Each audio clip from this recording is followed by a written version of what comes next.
हरे कृष्ण, आप सब लोग का स्वागत है भक्ति वैभव कोर्स में। हम लोग स्टडी कर रहे हैं श्रीमद् भागवत महापुराण, स्कंद नंबर 3। आज हम लोग अध्याय नंबर 7 को प्रारंभ करेंगे।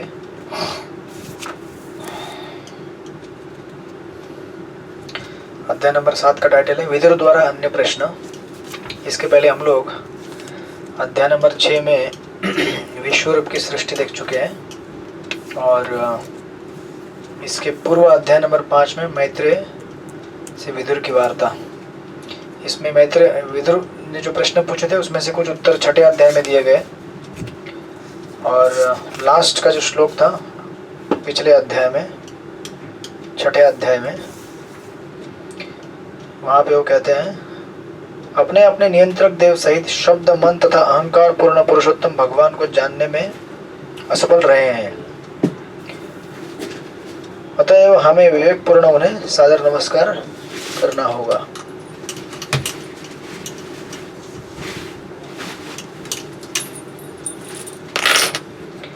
इतना कहने के बाद जब अध्याय नंबर 7वां प्रारंभ होता है तो यहाँ पे विदुर जी के कुछ बेसिक फाउंडेशनल क्वेश्चन पूछने जा रहे हैं।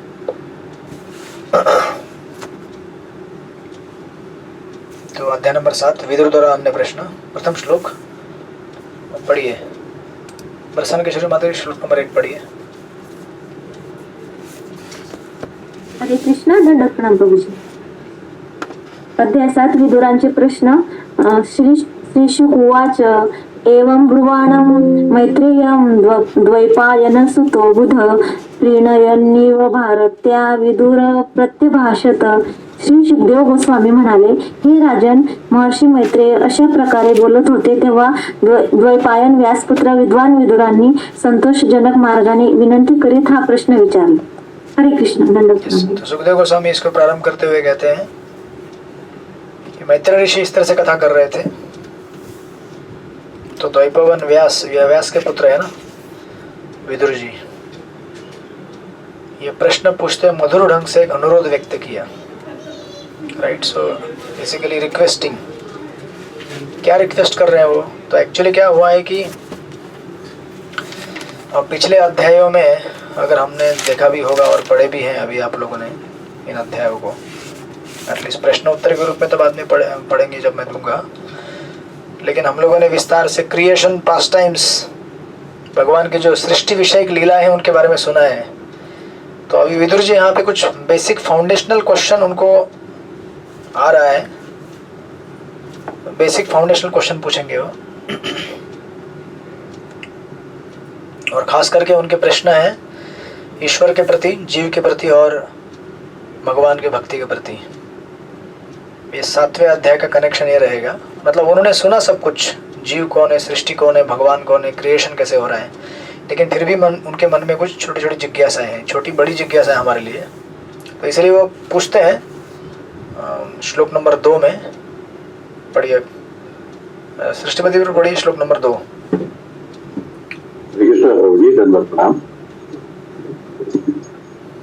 विदुर उवाच बृहन् कथं भगवतश्चिन्मात्रस्याविकारिणः लीलया चापि उच्चेरन् निर्गुण्यस्य गुणः क्रिया। श्री विदुर ने कहा, हे महान ब्राह्मण, चूंकि पूर्ण पुरुषोत्तम भगवान संपूर्ण आध्यात्मिक समष्टि है और अधिकारी है, तो फिर वे प्रकृति के भौतिक गुणों तथा उनके कार्यकलापों से किस तरह संबंधित? यदि ये उनकी लीला है तो फिर अभिकारी के कार्यकलाप किस तरह घटित होते हैं और प्रकृति के गुणों के बिना गुणों को किस तरह प्रदर्शित करते हैं? हरे कृष्ण प्रभु जी, दंडवत। यस, तो ये आ गया पहला प्रश्न विदुर जी द्वारा। तो पहले 7 श्लोकों में ये प्रश्न पूछ रहे हैं। तो पहले दूसरे श्लोक में उन्होंने यहाँ पे पूछा है प्रश्न। पढ़ के आपको थोड़ा सा कठिन लग रहा होगा सुनने में, बट बड़ा सिंपल सा है, जो प्रश्न कई बार लोग पूछते आ चुके हैं।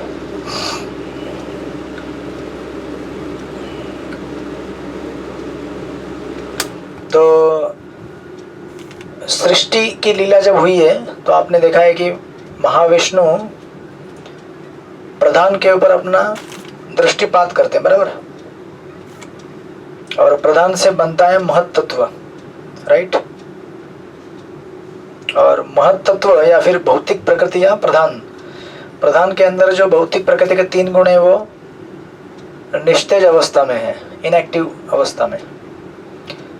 जब भगवान उसके ऊपर दृष्टिपात करते हैं तो वही प्रधान बन जाता है महत्त्व, और फिर प्रकृति के 3 गुण एजिटेट या फिर विचलित हो जाते हैं, और जहाँ से फिर राजसिक, तामसिक और सात्विक अहंकार जन्म लेता है, राइट। तो अभी प्रश्न यहाँ पे ऐसा किया गया है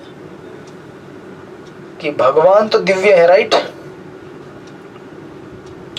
हे महान ब्राह्मण, जो कि पूर्ण पुरुषोत्तम भगवान संपूर्ण आध्यात्मिक समष्टि है और अविकारी है, मतलब चेंजलेस, जिनमें चेंज नहीं होता है, बराबर है। तो ऐसे भगवान फिर प्रकृति के भौतिक कार्यकलापों को और गुणों को उनके संबंध में कैसे आते हैं जो विकारी है। आपको समझ में आ रहा है प्रश्न क्या है? जो चेंजलेस है वो चेंजिंग एटमॉस्फेयर में कनेक्ट, मतलब उसमें संबंध में कैसे आ रहा है। तो जो प्रश्न ऐसे होगा जैसे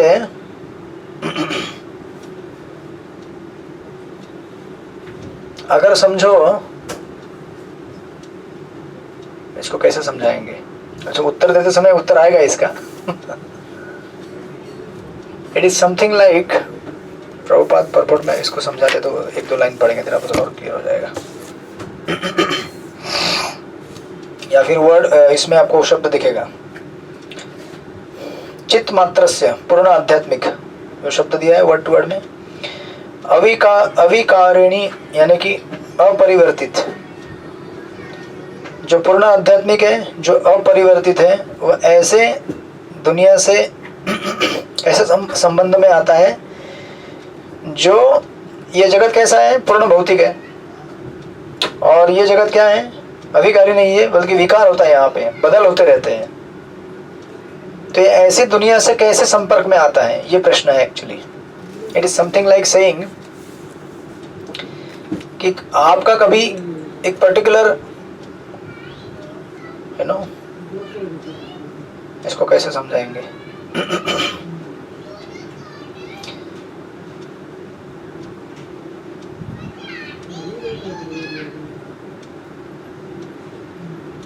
जैसे अभी इसको एक्सटेंड करके जीव के कैटेगरी में लेके जाइए, वो प्रश्न आगे पूछेंगे विदुर जी। यहाँ पे जो प्रश्न हम भगवान के लिए पूछेंगे वही जीव के लिए भी पूछा जाएगा विदुर जी तरह आगे जाकर। जो जीव कभी भौतिक जगत के संपर्क में नहीं आ सकता, अभी आत्मा जो है वो कभी भौतिक जगत के संपर्क में आ सकता है क्या, बताइए आप? फिर भी भौतिक जगत के संपर्क में आ रहा है ना। तो अभी सिमिलर क्वेश्चन पूछा गया है विदुर जी द्वारा भगवान के बारे में। जो भगवान अविकारी हैं, जो भौतिक गुणों से परे हैं, वो भौतिक प्रकृति में, उनकी भौतिक प्रकृति के संबंध में कैसे आते हैं? क्योंकि भगवान ने भौतिक सृष्टि जब निर्माण की तो उन्होंने अपने दृष्टिपात किया प्रधान के ऊपर, जो प्रधान से महत्त्व हो गया, उसमें प्रकृति के 3 गुणों का संपर्क हो गया, ऐसा दिख रहा है यहाँ पे, राइट। तो इनका प्रश्न है कि ये कैसे होता है, इनका संबंध कैसे आया? और फिर बोलते हैं कि यदि यहाँ उनकी लीला है तो फिर अविकारी के कार्यकलाप किस तरह घटित होते हैं और प्रकृति के गुणों के बिना गुणों को किस तरह प्रदर्शित करते हैं। भगवान के अंदर तो प्रकृति के 3 गुण है नहीं, राइट। तो इसीलिए जब इनका उत्तर लेने जाएंगे तो आपको प्रश्न और अच्छी तरह समझेगा, थोड़ा अभी समझा होगा। तो इसका उत्तर हम लोग अभी नहीं लेंगे क्योंकि प्रभुपाद परपट में पूरा उत्तर दे देते हैं। इसका उत्तर हम आगे जाएंगे, जब सुखदेव गोस्वामी उत्तर देंगे तो उसके उत्तर को लेकर यहाँ पे मैच करेंगे, ठीक है। This is first question. Then तीसरे श्लोक में पूछते हैं वो दूसरा प्रश्न, पढ़िए श्रृंगारवती माता जी, पढ़िए श्लोक नंबर 3। हरे कृष्ण प्रभु जी, धन्यवाद प्रणाम। क्रीडायाम उद्यम अर्भस्य काम चिकीर्षा अन्यत स्वतः तृप्तस्य च कथम निवृत्तस्य सदा अन्यतः।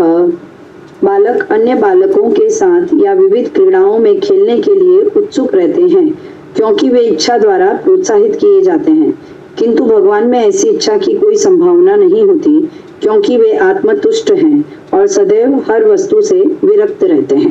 हरे कृष्ण प्रभु जी, दंडवत। तो दूसरे श्लोक में जो बोला गया था उसी का एक्सटेंशन है ये, उसको समझाने के लिए ये प्रश्न और किया उन्होंने। राइट। तो ये ऐसा है जैसे बच्चे क्यों खेलते हैं, अगर ये प्रश्न पूछा जाए आपको, बच्चे क्यों खेलते हैं, ठीक है, तो इसका उत्तर बरसाना किशोरी माता जी देंगी, क्योंकि बच्चों को स्कूल में पढ़ाती हो। बच्चे उन्हें अच्छा लगता है प्रभु जी। हाँ जी, बच्चों की स्वाभाविक प्रवृत्ति होती है खेलने की।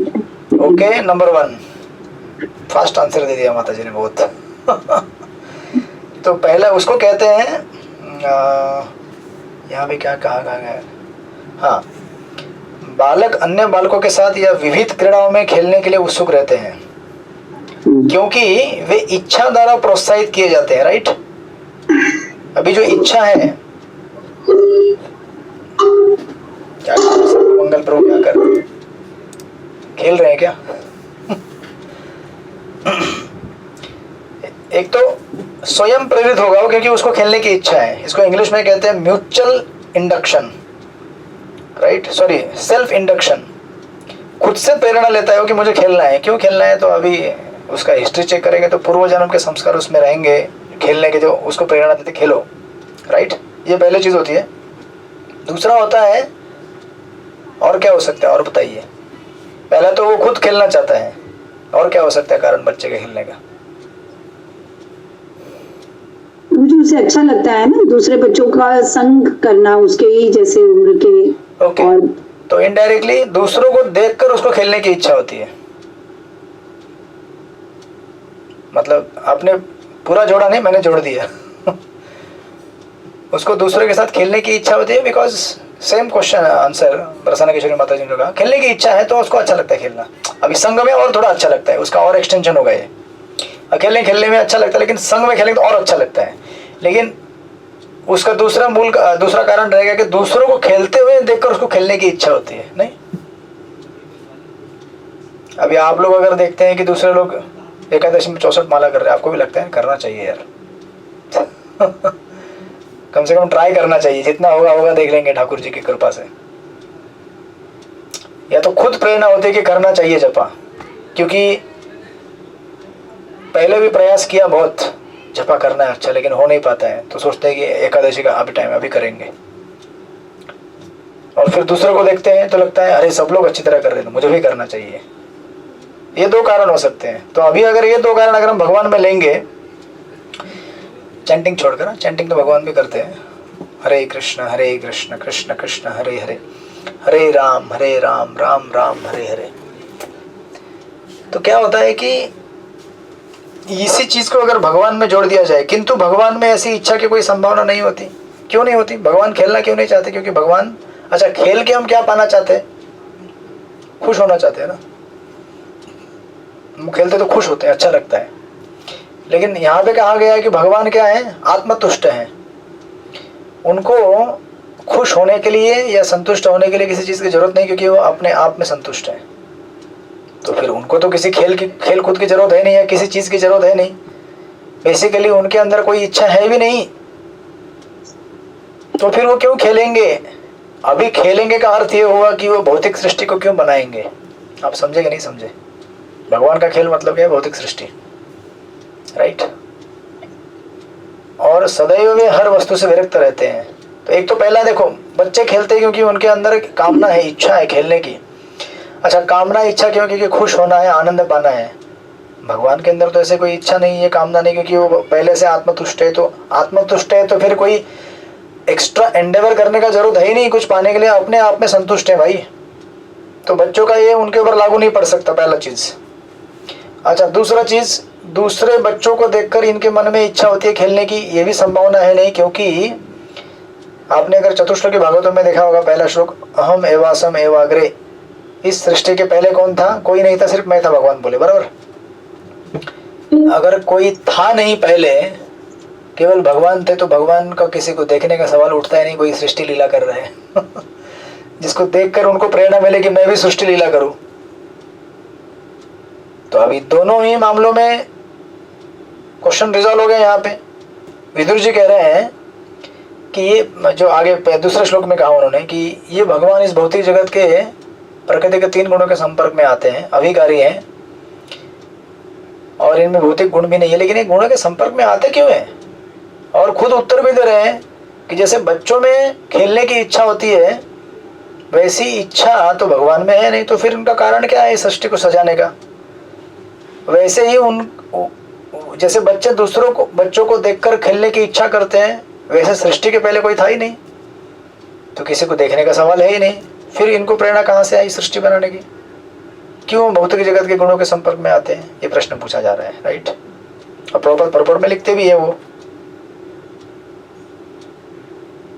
ठीक है, परपोर्ट में नहीं जाएंगे अभी, परपोर्ट में बाद में आएंगे हम लोग। प्रॉपर उत्तर देते हैं परपोर्ट में, ठीक है। अभी उत्तर नहीं, प्रश्न लेना है खाली हमें, फिर उत्तर के लिए वापस आएंगे, राइट। तो उसको तो खुद प्रेरणा लेकर खेलना उसको बोलते हैं सेल्फ इंडक्शन अंग्रेजी में, और दूसरे बच्चों को खेलता हुआ देखकर खेलने की इच्छा करना उसको बोलते हैं म्यूचुअल इंडक्शन, राइट। ये दोनों चीजें भगवान नहीं करते।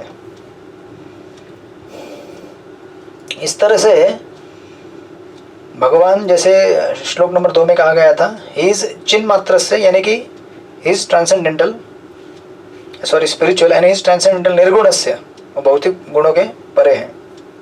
तो ऐसे भगवान अविकारिणः इस जगत में आके एक्शन कैसे करते हैं जो चेंजिंग एटमॉस्फेयर में है, राइट। तो इंग्लिश में इसको ऐसा बोलते हैं, how can the Lord who is unchangeable performs action that indicate change. ये भौतिक जगत में जो भी होता है वो परिवर्तनशील है, राइट, लेकिन भगवान परिवर्तनशील नहीं है। तो फिर वो ऐसे अपरिवर्तनशील व्यक्ति परिवर्तनशील जगत के संपर्क में आते कैसे हैं, राइट। ये उन्होंने डाउट पूछा। अभी सिमिलर डाउट या फिर इसके अंदाज में ही आगे पूछेंगे वो जीव के बारे में। चौथा श्लोक इसके बीच में पढ़िए। कन्हैया प्रिया माता जी आप पढ़ेंगे चौथा श्लोक? हरे कृष्ण बाबू जी। हाँ पंचम पढ़िए। अस्य सीते भगवान विष्णु मया आत्माया यथा स्थापित भगवान ने प्रकृति के 3 गुणों को स्वरक्षित शक्ति द्वारा इस ब्रह्मांड की सृष्टि कराई। वे उसी के द्वारा सृष्टि का पालन करते हैं और उल्टे पुनः पुनः उसका विलय भी करते हैं। हरे कृष्ण प्रभु जी। यस, तो वही तीसरे का ही एक्सटेंशन है ये। भगवान ने प्रकृति के 3 गुणों की स्वरक्षित शक्ति द्वारा इस ब्रह्मांड की सृष्टि कराई, तो उसी के द्वारा सृष्टि का पालन करते हैं, उल्टे पुनः उसका विलय भी करते हैं, राइट।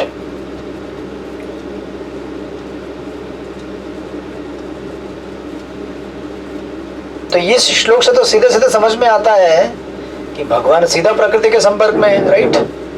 प्रकृति के 3 गुणों के विदुर जी कह रहे हैं कि देखो भगवान अपने शक्ति द्वारा इस भौतिक जगत का सृष्टि का पालन करते हैं, संहार करते हैं, विलय भी करते हैं, right.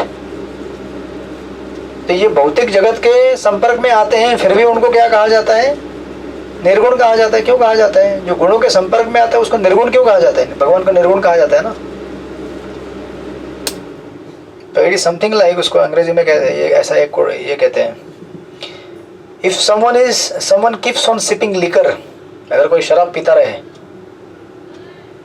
And if he says I am, ये इंग्लिश का शब्द है, मैंने पहली बार सुना, यू नो बलराम शक्ति प्रभु से मैं सुन रहा था। टी टोटलर करके कहते हैं उसको। टी टोटलर मतलब जो कभी शराब नहीं पीता है। जो अभी रेगुलर शराब पीता है वो बोलेगा मैं कभी शराब नहीं पीता हूँ। ऐसे कैसे हो सकता है? नहीं हो सकता ना। तो जो प्रकृति के संपर्क में आता है, प्रकृति के 3 गुणों के माध्यम से सृष्टि रचता है, संहार करता है, पालन करता है, विलय करता है, उसको कहा जाता है कि वो प्रकृति के गुणों के संपर्क में नहीं है। ये कैसे होता है? और निर्गुण कैसे हो सकता है? ये विदुर जी का प्रश्न चल रहा है यहाँ पे, राइट। अभी तक आपको समझ में आया बेसिक? श्लोक नंबर 2 से लेकर 4 में विदुर जी ने प्रश्न पूछा है कि जो भगवान अपरिवर्तनशील है वो इस परिवर्तनशील जगत के संपर्क में आकर भी कैसे आते हैं? पहले तो बात आना नहीं चाहिए ना संपर्क में, राइट? और उनको निर्गुण क्यों कहा जाता है जबकि वो गुणों के संपर्क में आते हैं? जो गुणों के संपर्क में आ गए वो निर्गुण कैसे हो गया, राइट? बिना गुणों का कैसा हो गया? तो ये पहला प्रश्न है उनका। फिर 5वें श्लोक में इसी से संबंधित प्रश्न पूछते हैं। वो कहते हैं, पढ़िए, सॉरी, जीव के संबंध में प्रश्न पूछते हैं। 5वां श्लोक पढ़िए। रमेश मोदी प्रभु आप पढ़ेंगे 5वां नंबर का श्लोक? हाँ। निषद कालतो सर्वास्तात् कर्तव्यन्यत अविप्लवात् व बोधात्म स युजेत्याद्या कथम। शुद्ध आत्मा विशुद्ध चेतना है और वह परिस्थितियों, काल, स्थितियों, स्वप्नों अथवा अन्य कारणों से कभी भी चेतना से बाहर नहीं होता, तो फिर वह अविद्या में लिप्त क्यों होता है? यस, ये प्रश्न पूछा गया है जीव के बारे में। अभी देखिए, लुप्त मतलब लुप्त हो जाना, लॉस्ट, और अविलुप्त मतलब नेवर लॉस्ट और कभी लुप्त ना हो जाना, राइट? अवबोध मीन्स ज्ञान या फिर साक्षात्कार, नॉलेज और सेल्फ रियलाइजेशन। तो प्रश्न यहाँ पे विदुर जी कह रहे हैं जीव के बारे में कि जो कभी लुप्त नहीं होता है, राइट? कौन लुप्त नहीं होता है? आत्मा, अविलुप्त, जो लुप्त नहीं होता। अवबोध, जो हमेशा आत्मा साक्षात्कार में रहता है, राइट? जो आत्मा अपनी चेतना को कभी यहाँ पे प्रभुपाद लिखते हैं कभी भी चेतना से बाहर नहीं होता, मतलब अपनी चेतना कभी खोता नहीं। हम अभी अपनी चेतना कभी खोते हैं क्या? नहीं खोते, लेकिन हमने अभी अपनी चेतना खो दी है। हरे कृष्ण। अभी हम लोग दिखने के लिए चेतनमय हैं, लेकिन एक्चुअली हम लोग मृत हो गए हैं, इन द सेंस कि बोलूंगा तो उत्तर आ जाएगा उसका फिर यहाँ से। हम लोग चेतन है लेकिन फिर भी अभी कैसे जी रहे हैं? अचेतन की तरह। एक्चुअली आत्मा का स्वभाव क्या है? सच्चित आनंद। सच्चित आनंद मतलब सत मतलब सनातन, जो कभी नष्ट नहीं होता है। चित मतलब चेतनमय, हमेशा चेतनमय हम लोग। आनंद मतलब सदा आनंद में रहते हैं। तो आत्मा को कभी दुखी नहीं होना चाहिए, लेकिन अभी हम लोग दुखी हो रहे हैं। अभी हम लोग अचेतन अवस्था में रहते हैं, अभी हम लोग असत भाव में रह रहे हैं, जबकि हम सत हैं। तो देखिए ना, वो दृष्टांत ही कैसा है, जो कभी अपनी चेतना से बाहर नहीं होता। अपनी चेतना से बाहर नहीं होता मतलब अपनी चेतना कभी खोता नहीं। वो आत्मा never loses it's constitutional knowledge. उसका कॉन्स्टिट्यूशनल नॉलेज क्या है? जीवेर स्वरूप है कृष्ण नित्यदास। ये कभी भूलता नहीं है वो। लेकिन फिर भी इस समय क्यों भूल गया वो? अविद्या में क्यों लुप्त हो गया है वो? एक्चुअली उत्तर दिया जा रहा है इनडायरेक्टली, बट एक तरह से अपनी चेतना क्यों खो बैठा है वो, राइट? और ये भी कहा गया है, ये जो पहले लाइन में दिया है ना, देशत कालतो अवस्थात स्वतः अन्य, ये 1 2 3 4 5 फैक्टर है जिससे आत्मा अपने आप को खोज सकता है। खोज नहीं सकता, खो सकता है। तो कहते हैं कि आत्मा is not destroyed by any देश, यानी कि किसी भी जगह से आत्मा अपने आप को खो नहीं सकता। काल भी आत्मा को नष्ट नहीं कर सकता। कोई भी अवस्था, यानी कि जीवन की कोई भी अवस्था हो, तो हो सकता है कि आपके जीवन में बहुत बड़ा धोखा हुआ हो आपके साथ। धोखा होता है? नहीं होता है। हरे कृष्ण। काशीनाथ प्रभु, आज धंधा व्यवस्थित चला कि नहीं? बिजनेस ठीक से चला कि नहीं आज? क्या सोच रहे हैं आप ऊपर? हरे कृष्ण। तो देखिए, आत्मा ऐसे खो नहीं जाना चाहिए। तो क्या बोल रहे हैं? वो किसी देश यानी कि जगह से विचलित नहीं हो सकता, काल से विचलित नहीं हो सकता, किसी अवस्था से विचलित नहीं हो सकता। अवस्था यानी कि जीवन की कोई भी अवस्था होने दो। जैसे चित्रकेतु महाराज कहते हैं, नारायण परा सर्वे कुतश्चन बिभ्यति स्वर्ग अपवर्ग नरकेशु अपि तुल्यार्थ दर्शनम। चाहे स्वर्ग की अवस्था हो या फिर नरक की अवस्था हो या इसके बीच की हो या कोई मिक्सचर हो, कुछ भी हो, कोई भी परिस्थिति आत्मा को विचलित नहीं कर सकती। ना ही आत्मा खुद से स्वतः शब्द दिया गया ना वहां पे, स्वतो अन्यता। ना ही आत्मा स्वयं से अपने आप को नष्ट कर सकता है, नहीं कर सकता नष्ट आत्मा। अभी हम नष्ट करते हैं शरीर को, लेकिन आत्मा ये तो स्पिरिचुअल एनर्जी है ना, भगवान की शक्ति है, वो अपने आप को भी नहीं मार सकता एक्चुअली। या फिर इसके अलावा और कोई भी कारण लीजिए आप, अन्य और किसी भी कारण से आत्मा को नष्ट नहीं किया जा सकता। फिर भी ऐसा आत्मा अपनी बुद्धि क्यों खोता है? अपने आप को खोता है मतलब अपनी बुद्धि खोता है, बेसिकली अपनी भावनाओं को क्यों खोता है, कैसे खोता है? How he loses his intelligence, right? ये प्रश्न पूछा गया है विदुर जी द्वारा। आपको प्रश्न समझ में आए दो विदुर जी के? पहला प्रश्न वो पूछ रहे हैं कि जिनका इस भौतिक जगत से कोई संबंध नहीं, वो भौतिक जगत के संबंध में क्यों आते हैं ईश्वर, भौतिक प्रकृति के 3 गुणों के साथ, राइट?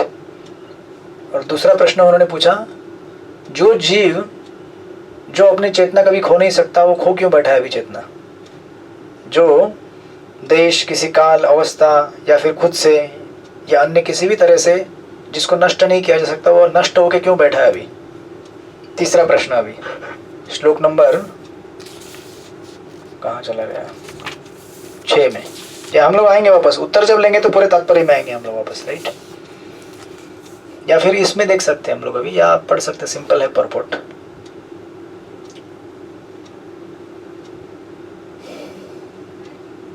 प्रभुपाद परपोर्ट में लिखते हैं 5वें श्लोक के, सजीव प्राणी में चेतना सदैव विद्यमान रहती है और जैसा कि ऊपर कहा गया है, किसी भी परिस्थिति में परिवर्तित नहीं होती।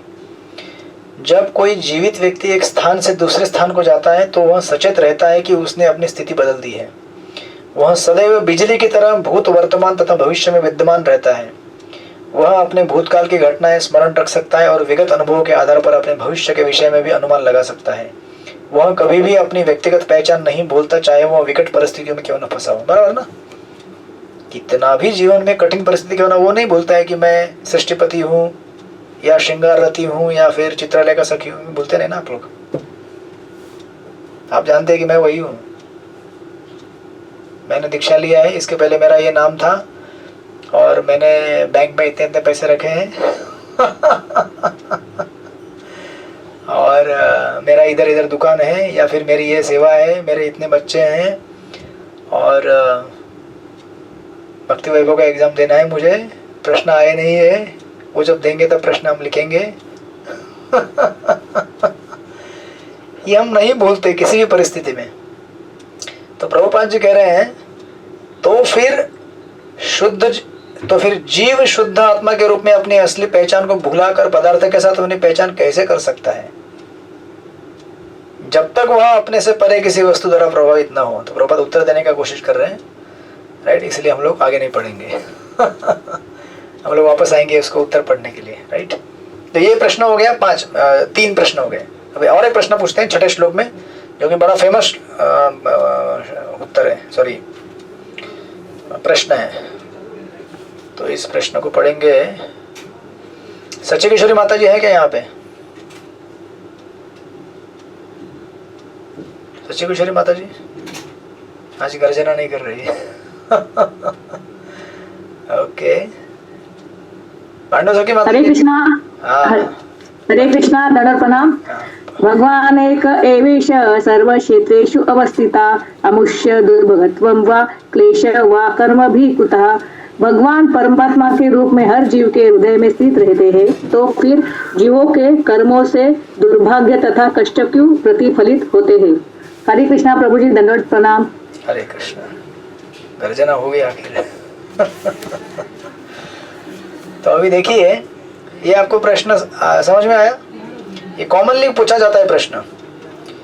कि हर किसी के हृदय में परमात्मा भगवान बैठे हैं जो सबके मालिक है, संसार में सबका कल्याण करते हैं, सबका ध्यान रखते हैं, जिसको जो कमी होती है उसको देते हैं। फिर उनके होते हुए भी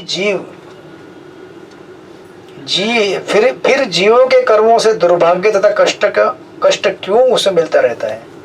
जीव कष्ट क्यों भोगता है जबकि साथ में परमात्मा चलते रहते हैं उसके? ये साहजिक प्रश्न है ना। अगर आप अपने बच्चे को साथ में लेके जा रहे हैं, रास्ते में चल रहे हैं, आपका बच्चा सुरक्षित है ना, क्योंकि आप उसकी रक्षा करते हैं। अब इधर परमात्मा हमारे साथ चल रहे हैं, लेकिन हम लोग फिर भी पिट रहे हैं अच्छी तरह से, बढ़िया से पिट रहे हैं इतना पिटते रहते हैं और फिर भागवत में आके पढ़ते हैं, अरे ये क्या लिखा है यहाँ पे यहाँ पे अरे हमको चिढ़ा रहे हैं ये लोग, बोला तुम परमात्मा के साथ घूमते हो और फिर भी पिटते रहते हो, कारण क्या है इसका? राइट। जैसे प्रभुपाद परपट में कह रहे हैं, जीवों के हृदयों में परमात्मा रूप में भगवान की उपस्थिति के बावजूद उन्हें इतने कष्ट तथा दुर्भाग्य क्यों झेलने पड़ते हैं? राइट।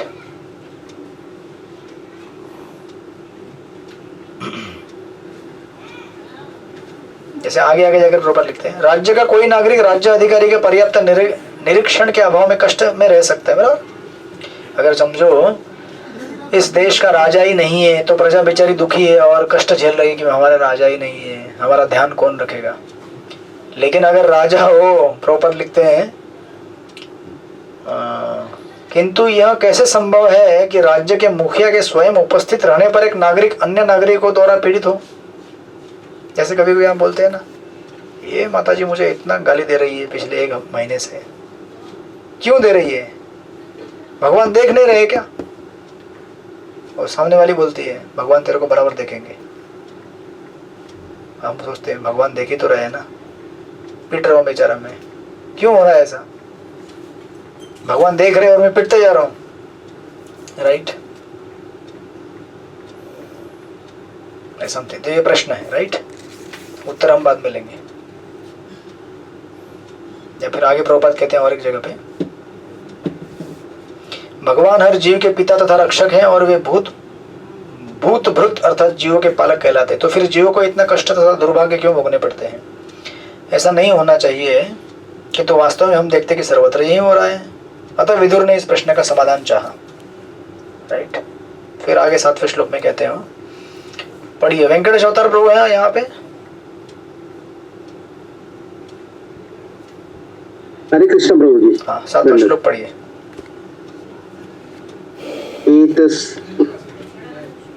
एतस्मिन् मे मना विद्वन् खिद्यते अज्ञान संकुटे ततः न पुराणोद विभो कश्मलं मानसं महत्। हे महात्मा विद्वान, या अज्ञानाच्या दुःखामुळे माझे मन पूर्णपणे गोंधळून गेलेले आहे आणि म्हणून मी आपणास त्याचे स्पष्टीकरण करण्याची विनंती करत आहे। हरे कृष्ण। धन्यवाद। तो कह रहे हैं कि बहुत कष्ट हो रहा है मुझे, इस अज्ञान के संकट द्वारा अत्यधिक मैं मोहग्रस्त हो गया हूं।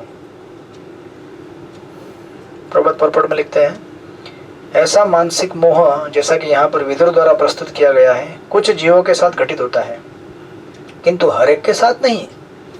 क्योंकि यदि हर व्यक्ति मोहित होता तो उच्चतर पुरुषों द्वारा उसके समाधान की कोई संभावना नहीं रहती। राइट। तो वही जीव कष्ट पा रहे हैं जिनको गुरु साधु शास्त्र द्वारा मार्गदर्शन नहीं मिल रहा है, और जिनको मार्गदर्शन मिल रहा है, इसलिए सोक्रेटिस थे ना वो एक, उनको जब पकड़ने के लिए आए थे राजा के सैनिक, बोले आप मुझे पकड़ नहीं सकते। बोले क्यों? बोले आप मुझे जान नहीं सकते, देख नहीं सकते, तो पकड़ कैसे सकते हो? पहले जान तो लो कि मैं कौन हूं। बराबर है कि नहीं? जब आप मेरे बारे में जानते ही नहीं कि मैं कहाँ बैठा हूं, कौन हूं, तो Socrates was self realized soul. उनका कहने का अर्थ ये था कि आप पकड़ोगे मेरे शरीर को, लेकिन मुझे नहीं पकड़ पाओगे। मुझे तो नहीं पकड़ पा रहे आप। तो सोचिए, अगर व्यक्ति आत्मा साक्षात्कार का स्तर प्राप्त कर ले तो उसके लिए संसार की सारी समस्याएं समाप्त हो गई। क्योंकि संसार की समस्याएं क्या है? ये व्यक्ति मुझे गाली देता है, ये मुझे ट्रीटमेंट ठीक से देता नहीं है, ये मेरी बात सुनता नहीं है, ये मेरी अपेक्षाएं पूरी करता नहीं है, अरे आप जिस दुनिया में रहते हैं वो दुनिया आपकी है ही नहीं, ना ही आप इधर रहने के लिए सुटेबल हैं। आप आत्मा है, ये भौतिक जड़ जगत है, आत्मा का घर तो है नहीं है। गलत जगह में रह के सही उम्मीद करना, इससे बड़ा गलती कोई नहीं है। आपकी उम्मीद बराबर है कि किसी ने मुझसे प्रेम करना चाहिए, किसी ने रेसिप्रोकेट करना चाहिए। ये हम सबकी इच्छा जो है वह सही इच्छा है, क्योंकि हम यही तो चाहते हैं ना कि हमसे कोई प्रेम करे और हम किसी को प्रेम करें। लेकिन जिस जगह ढूंढ रहे हो ना, ये सब चीज़ गलत जगह पे ढूंढ रहे हो। यहाँ नहीं मिल सकता, क्योंकि यहाँ आत्मा का वातावरण है नहीं, पोषक वातावरण। वो किधर है? ऊपर है आध्यात्मिक जगत में। यहाँ तो केवल काम, क्रोध, लोभ, मोह, मद मत्सरी, इसी को बढ़ावा करने वाला एटमॉस्फेयर है, right. So now the question, ये क्वेश्चन क्लियर हो गया आपको? 3 क्वेश्चन बेसिकली पूछे गए हैं, विच आर मोर और less kind of same similar pattern में है। तो इसको उत्तर देते समय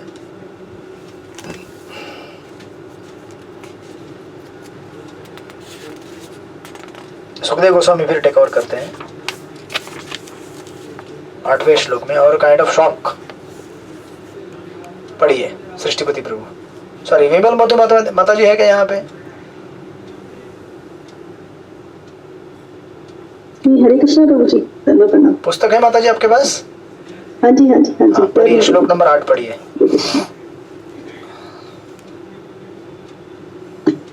श्रीशुकुवाच ते इष्टं च उदिता श्रुत्वा तत्र जिज्ञासुना मुनि प्रत्या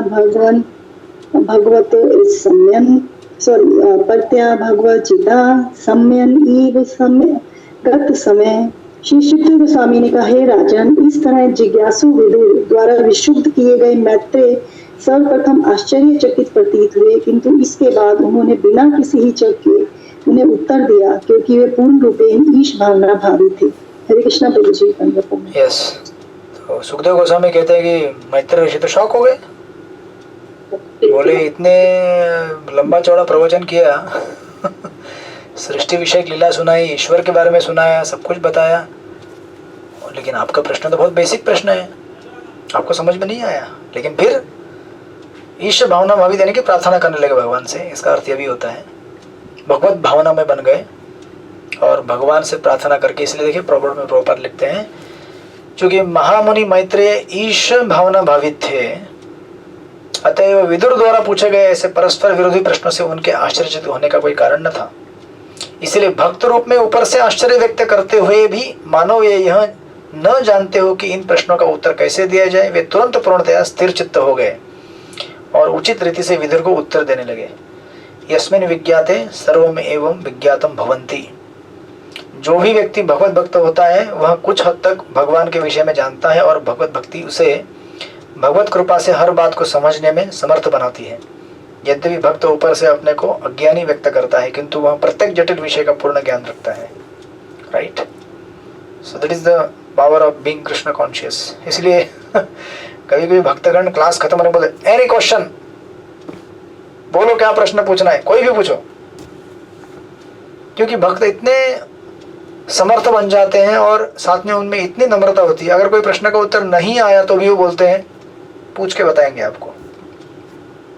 इतनी नम्रता अगर होगी तो ये पावर मिलती है, बराबर है कि नहीं? क्योंकि प्रश्न का उत्तर देना, अगर ये कहें हम कि मैं पूछ के बता के दूंगा, ये भी उत्तर हो गया ना।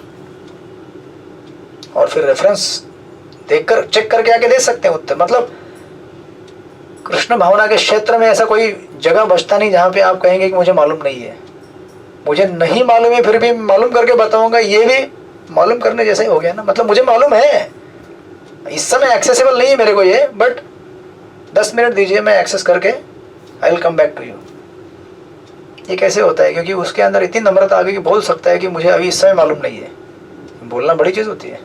स्कूल कॉलेज के इसमें हमने डील किया लोगों से, बहुत कम लोग होते हैं जो बोलते हैं कि देखेंगे, बताएंगे आपको उत्तर इसका, ये करके। बट बहुत सारे लोग एडमिट नहीं करते कि मालूम नहीं है, राइट। तो भगवत भक्ति अपने आप में इतनी पावरफुल है कि भक्त को इतना एम्पावर कर देती है, राइट। तो फिर मैत्रेय मुनि उत्तर देना चालू करते हैं इसका। He starts the answer. Maitreya उवाच, या पढ़िए, कौन पढ़ेगा अभी? काशीनाथ प्रभु आप बच गए, किधर है? लगता है आज कैलकुलेशन चल रहा है अभी तक। हाँ है, हम लोग हैं यहाँ पे। आप माइक अनम्यूट कीजिए। माइक अनम्यूट कीजिए। देखिए माइक अनम्यूट नहीं हुआ, आज कुछ तो गड़बड़ है आपके इधर।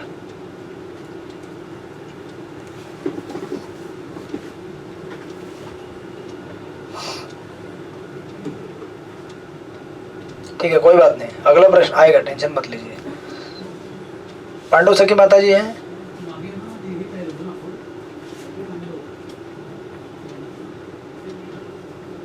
अच्छा फोन पे है, ठीक है चले, कोई बात नहीं। सृष्टिपति प्रभु, आपका सृष्टि के परिवर्तन में वापस नंबर आ गया। पढ़िए। श्लोक नंबर। कृष्ण प्रभु जी दंडवत प्रणाम। यस। मैत्रेय उवाच सेयं भगवतो माया यन्नयेन विरुध्यते ईश्वरस्य विमुक्तस्य कार्पण्यं स्वबन्धनम्। श्री मैत्रेय ने कहा, कुछ बद्धजीव ये सिद्धांत प्रस्तुत करते हैं कि परब्रह्म या भगवान को माया द्वारा जीता जा सकता है, किंतु साथ ही उनका ये भी मानना है कि वे अबद्ध हैं।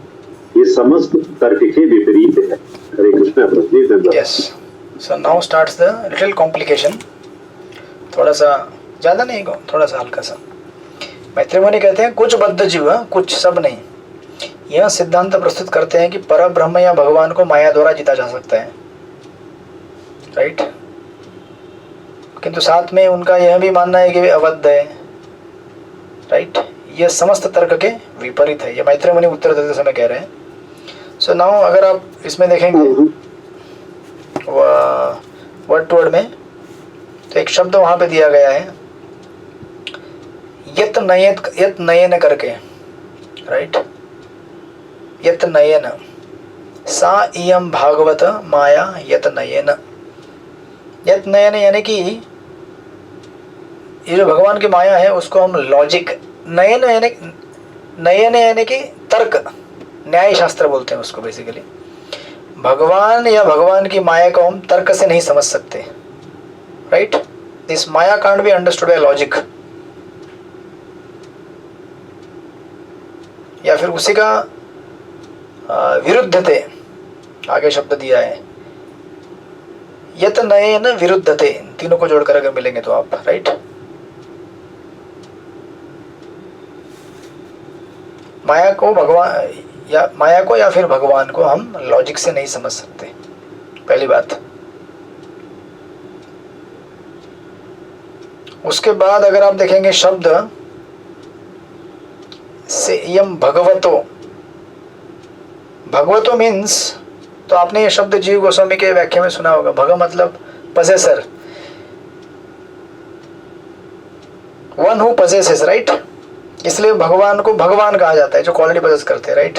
ऐश्वर्य वीर्य समग्रस्य, इसलिए उनको भगवान कहा जाता है, स्पिरिचुअल ऑपुलेंस। बट आपने कभी ये नहीं सुना होगा ज्यादा यूसेज में, Lord is not addressed as मायावान, उनको भगवान ही कहा जाता है।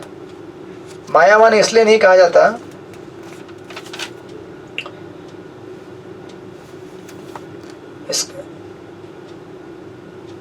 आपने प्रभुपाद का एक ये सुना होगा दृष्टांत, बड़ा ग्राफिक है सुनने में। प्रभुपाद कहते हैं टेप रिकॉर्डर में मेरी आवाज रिकॉर्ड की गई है, राइट। वो मेरी आवाज है, प्रभुपाद कहते हैं मेरी आवाज है कि नहीं। बट प्रभुपाद कहते हैं it is something like my separated energy right now. और हरे कृष्ण, वो उदाहरण प्रभुपाद देते हैं, stool is also my energy, right. Stool, विष्टा मेरे शरीर से जब निकलती है, this is also part of my energy, but it is now my separated energy, जो मुझसे सेपरेट हो गई है। बट फिर भी एनर्जी किसकी है, डिनाई नहीं कर सकते ना उसको हम लोग। क्या आप ऐसा बोल सकते हैं क्या कि हरे कृष्ण मेरी विष्ठा और मैं, उसको निर्माण करने वाला कौन है? मैं ही हूं। मुझसे अलग हो गई मतलब ये नहीं होता कि वो नहीं है, मेरी ही है शक्ति हो, लेकिन सेपरेट हो गई है। तो यहाँ पे कहा जाता है भगवान who is possessor of spiritual opulence, इसलिए उनको भगवान कहा जाता है। लेकिन भगवान को कभी भी इस शब्द से एड्रेस नहीं किया गया मायावान, जो माया को पजेस करते हैं, जो माया को, ऐसा इसलिए कहा जाता है माया भले उनकी शक्ति है, राइट, माया तो उनकी शक्ति है ना, बट फिर भी उनको मायावान क्यों नहीं कहा जाता? ये प्रभुपाद के उदाहरण में उत्तर है आपके, ठीक है। हरे कृष्ण। जो प्रश्न उदाहरण दिया ना मैंने, उस उदाहरण में उत्तर है, क्योंकि दैट कारण में उसको ऐसा एड्रेस नहीं किया जाता, राइट। सो नाउ ये माया जो है भगवान को ही बिलोंग करती है, माया जो है ना वो भगवान को ही बिलोंग करती है, बट स्टिल भगवान को भगवान बोलते हैं, मायावान नहीं बोलते, क्योंकि बिकॉज उनकी सेपरेटेड एनर्जी है, राइट, एनर्जी उनकी सेपरेटेड है। इसलिए ध्यान से सुनिएगा, ये भक्ति, ये आई थिंक भक्ति विनोद ठाकुर प्रभुपाद ने भी लिखा हुआ है वहाँ पे। How can you explain it यत नयेन विरुद्धते, it's beyond logic, it belongs to him but doesn't belong to his Swarupa, it is his separated energy। स्वरूपा मतलब समझते हैं आप? अगर आपको मुझे डिस्क्राइब करना है, मुझे या किसी को भी डिस्क्राइब करना है, आप डिस्क्रिप्शन में ये तो नहीं बोलते ना कि ये ऐसे ऐसे बने हुए हैं और इसमें से एक पार्ट इनका ये भी है, क्या इनके शरीर में विष्ठा है एक जगह पे।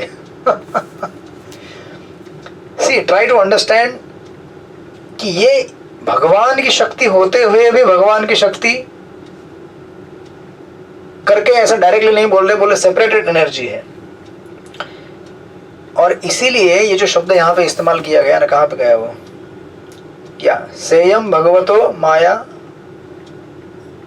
यन नयेन विरुद्धते, इसीलिए कहा जाता है कि भगवान को एक्चुअली समझना बड़ा कठिन होता है, लॉजिक से भी हम समझ नहीं पाएंगे, तर्क से भी नहीं समझ, ये कारण है उसका। It belongs, Maya belongs to him, Krishna, but doesn't belong to his स्वरूपा।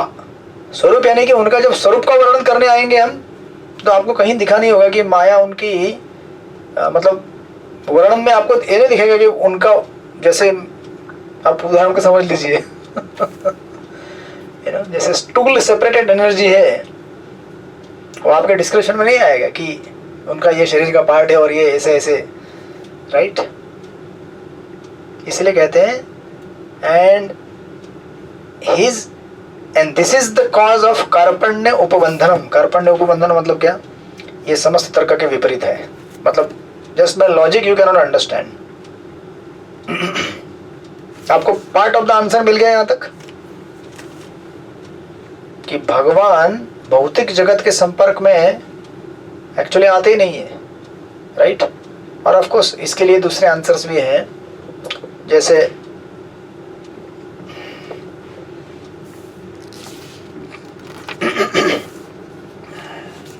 पर्पट में प्रभुपाद ने क्लियर तो किया है अच्छी तरह से, बहुत अच्छी तरह से क्लियर किया। हम इसको पढ़ेंगे, आज में भी उतना टाइम नहीं रहेगा, बट कल पक्का पढ़ेंगे इसको। जैसे कुछ लाइन पढ़ते हैं हम लोग 9 नंबर के पर्पट के शुरुआत में। कभी कभी ऐसा लगता है कि भगवान जो कि 100% अध्यात्म के उस माया शक्ति के कारण स्वरूप नहीं हो सकते जो वेष्टि आत्मा के ज्ञान को प्रच्छन्न कर देती है। आप जरा विचार कीजिए ना, क्योंकि ये मतलब सोचते समय ऐसा लगता है कि इतने शुद्ध भगवान में ये अशुद्ध माया का कैसे संसर्ग हो मतलब कैसे हो सकती हो। आपको समझ में आ रहा है? थोड़ा सा अगर सोचे, मतलब वो कह रहे हैं कि समस्त तर्क के विपरीत है, लेकिन हम जितना समझ सकते हैं उतना प्रभुपाद की कृपा से समझने की कोशिश कर रहे हैं। काशीनाथ तो आपको समझ में आया क्या? जैसे कभी कभी कहते हैं ना कि ठीक है, जाने दीजिए, जितने ज़्यादा उदाहरण दूंगा उतना कंफ्यूज हो जाएंगे, बट सिंपली प्रभुपाद के स्टेटमेंट में देखिए। किंतु वास्तव में इसमें कोई संदेह नहीं है कि माया या बहिरंग शक्ति भी भगवान का अंश है। जब व्यासदेव ने भगवान का साक्षात्कार किया तो उन्होंने भगवान को अपनी बहिरंग शक्ति के साथ देखा जो व्यष्टि जीवों को शुद्ध ज्ञान को आवृत्त करती है। बहिरंग शक्ति इस तरह क्यों कर्म करती है, ऑफकोर्स ये सब बाद में डिस्कस करेंगे हम लोग। नहीं आगे पढ़िए इसमें, इस पर निम्नवत विचार एक जस्ट 3 मिनट फिर पूरा करेंगे हम 3 मिनट में। इस पर निम्नवत विचार किया जा सकता है जैसा कि विश्वनाथ चंद्र ठाकुर तथा श्रील जी गोस्वामी जैसे महान टीकाकारों ने विश्लेषण किया है। यद्यपि भौतिक माया शक्ति आध्यात्मिक शक्ति से पृथक होती है तथापि यह भगवान की अनेक शक्तियों में से एक है और इस तरह प्रकृति के भौतिक गुण निश्चय ही भगवान के ही गुण हैं। फिर भी भगवान को जब वर्णन करते हैं तो हम भगवान को भौतिक प्रकृति के रूप में वर्णित नहीं करते। हम क्या कहते हैं, भगवान सच्चित आनंद है कहते हैं ना हम लोग। वहां कहीं भी वर्णन नहीं आता कि भगवान के अंदर भौतिक। अभी देखिए कितना आश्चर्यकारक है कि जिससे वो शक्ति उद्भूत होती है, माया कहां से उत्पन्न हुई, भगवान की शक्ति है ना। लेकिन फिर भी भगवान का वर्णन करते समय भगवान का वर्णन ऐसे नहीं किया जाता कि भगवान माया मतलब भगवान के अंदर माया है, नहीं ऐसा नहीं बोलते हम लोग, राइट।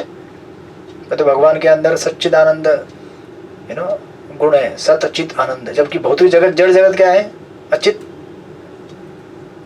निरानंद और असत, राइट।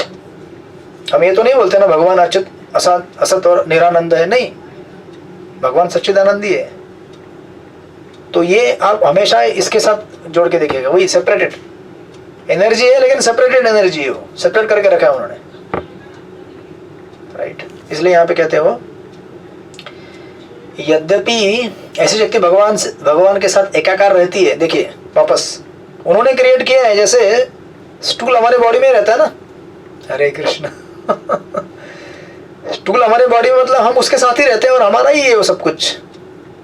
लेकिन आपकी सुंदरता में कभी उसका वर्णन नहीं आता है ना, कितना सुंदर रखा है ना एक बैग में, हरे कृष्ण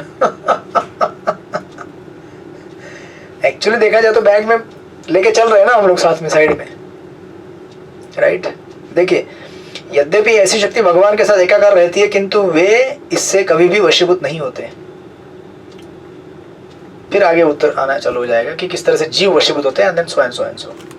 तो पहला ये पार्ट हो गया यहाँ पे आंसर का कि जो भगवान मतलब जो मैत्रेय मुनि विदुर जी पूछ रहे हैं कि अरे प्रभु मैं देख रहा हूँ कि भगवान सच्चिदानंद है, इस जगत से परे हैं, भौतिक गुणों से परे हैं, फिर भी वो इस अपरिवर्तनशील भौतिक जगत के गुणों से कैसे संपर्क में आते हैं। अरे वो संपर्क में आते नहीं है, और अगर उनके अंदर है भी तो उन्होंने सेपरेट करके रखे और काम कर रहे हो उसके साथ, मतलब काम कर रही हो अपना, ये समथिंग लाइक दैट। इसको विजुअलाइज करना पड़ेगा आपको ऐसे। और इसका पार्ट ऑफ द आंसर ऐसा भी होता है कि क्यों भगवान इस जगत में लीला करते हैं, क्यों, क्योंकि हम हमारे उद्धार के लिए करते हैं, ये भी आंसर उसमें आता है कि नहीं सृष्टिपति प्रभु। जिनका कोई इस जगत से संबंध नहीं है वो आके संबंध क्यों बना दे, ताकि हमारे लिए संसार खड़ा कर सके, हम लोगों को घर बना के दे सके डुप्लीकेट नकली, है ना। तो जब हम पिटेंगे अच्छी तरह से, वो पिटना भी एक्चुअली नकली है, तो कल पता चलेगा आपको। उसके बाद भी पिटते रहेंगे हम लोग ये जानते हुए कि क्या फालतू झूठ मूठ का मार खा रहा हूं मैं, जबकि मार नहीं खा रहा हूं, फिर भी मार खाते रहेंगे हम। तो उसके कल आपको उत्तर मिलेंगे कि ऐसा क्यों होता है ना। चित्र लेकर सके माता जी अस्पताल में दवाई देते हैं आप लोग पेशेंट को, माता जी फ्रीज हो गए क्या हरे कृष्ण। पेशेंट को दवाई देते हैं ना आप हॉस्पिटल में, हाँ, तो एक्चुअली किसको दवाई देती हैं आप, जबकि जीव कभी बीमार, हाँ पेशेंट को देते हैं शरीर को। तो एक्चुअली शरीर तो आपका है ही नहीं, क्यों देते हैं आप उसको। हरे कृष्ण। सो भागवतम इतना, इसलिए देखिए लोग कहते हैं कि कहाँ है आपका साइंस विज्ञान, क्या पढ़ते हैं आप लोग, खाली इमोशनल है। अरे इतना हाई फंड फिलोसॉफी है, सुनोगे तो चक्कर आ जाएगा पढ़ के। ये खाली एक टॉपिक ले लो, ये भगवान भौतिक प्रकृति को स्पर्श नहीं करते लेकिन साथ में कैसे वो रहते हैं। हरे कृष्ण। ये एनालाइज करते करते जिंदगी बीत जाएगी इन लोगों की, यू नो। बट भागवतम में दिया है सब दृष्टांत ताकि हम समझे ठीक ठीक से कि कैसे किस चीज की स्थिति कहाँ पे है, क्या है, राइट। इससे हमें ये पता चलेगा कि भगवान कभी भी भौतिक प्रकृति के वश में भी नहीं आते, क्योंकि उनकी शक्ति है पहली तो बात, उसके संपर्क में भी नहीं रहते वो, उन्होंने बना के रखा है, सेपरेटली काम करते रहती है वो अपना, लेकिन उनके साथ ही जुड़ी हुई है फिर भी। इट्स लाइक अचिंत्य भेदाभेद, simultaneous, connected not connected, right. इसलिए वो मायावान नहीं है बट भगवान है, राइट। जिस प्रकार हम लोग, उदाहरण लीजिएगा स्टूल का उदाहरण लीजिएगा, right, never describe like that but it is there. इस तरह से तो हम कल मिलते हैं, 7 बजे कल मिलेंगे, फिर हम लोग इसको आगे बढ़ाएंगे और इसके बचे हुए 2-3 प्रश्न हैं उनके उत्तर पूरे करके फिर आगे बढ़ेंगे इसको। हरे कृष्णा। श्रील प्रभुपाद की जय, श्रीमद् भागवत महापुराण की जय।